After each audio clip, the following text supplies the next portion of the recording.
How to fix Telegram connecting problem. Hello everyone, this is Max. Welcome back to another tutorial video. So let's start without wasting any time.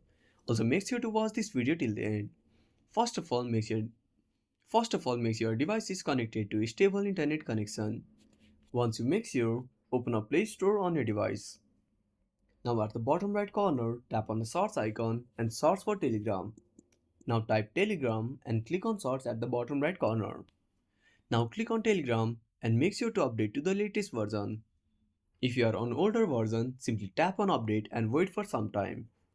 Now once you update, go back to the home screen and open up settings on your device.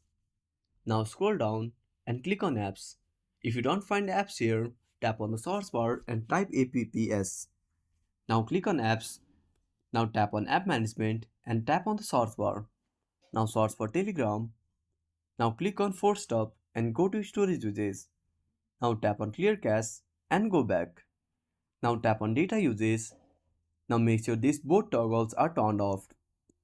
Now once you're done with that, go back to the home screen and open up Tweet. Now once you are done with that, go back to the home screen and restart Telegram.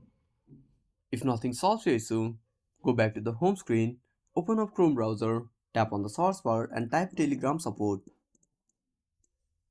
Now open up the first website. Now describe your issue, enter your email address and phone number and click on submit and wait for some time until Telegram solves your issue. So that's it. Thanks for watching. Make sure to subscribe our channel and hit the bell icon. See you in the next video.